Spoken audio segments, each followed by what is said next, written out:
Hi everyone, I'm Asha Brown from We Are Diabetes. Welcome to Real Recovery Talk. So today I want to talk about a really tricky subject and just share a few thoughts that I have on it about how to try to talk yourself out of a binge. Easier said than done, right?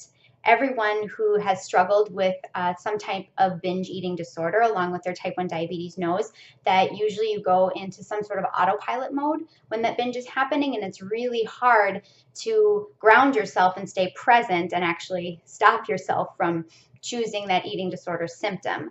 But as I progressed in my own personal recovery, there were some things that I started to ask myself before I got to the point of no return when I made the choice to use those symptoms. And I was able to learn how to talk myself out of the binge. So usually what would happen is I would eat a meal or snack and it was really good, and perhaps I was really overwhelmed with the day and I'd been flustered at work, or perhaps there was something emotionally difficult that I really wasn't handling very well. And at that time, after eating whatever snack or meal I was eating, that was usually a time where, although I was physically full, emotionally, I was not full yet. And that would instigate me thinking that eating more would make me feel better. So that's what I would do. I would eat more and I would not feel better afterwards. Usually I would feel upset at myself for eating more than I'd planned, and then that would trigger some sort of binge cycle that could continue for a couple of days. So this type of thinking, especially when you're struggling with emotions that you're not fully addressing, can catapult you into using symptoms. And the trick is being able to consider a few things before you make that choice to dive into using those symptoms. So in early recovery, I had to work really hard to stay present when I was eating. And even with practicing mindfulness, I was still sometimes met with this temptation after finishing my meal to reach for more food.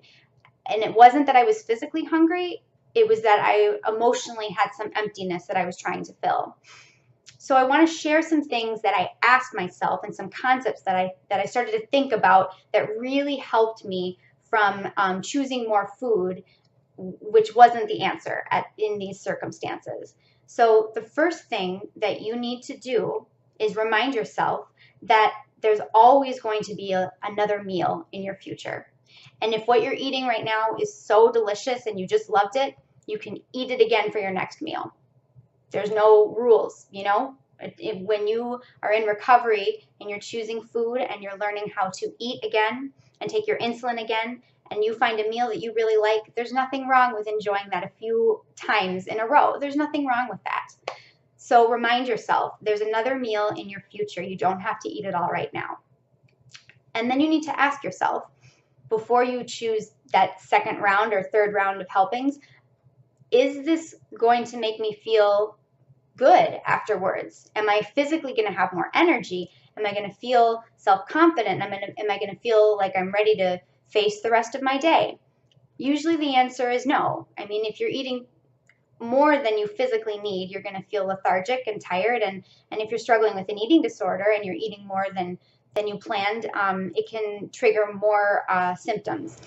Learning to sit with uncomfortable emotions and find new ways to handle them without using eating disorder symptoms is hard work.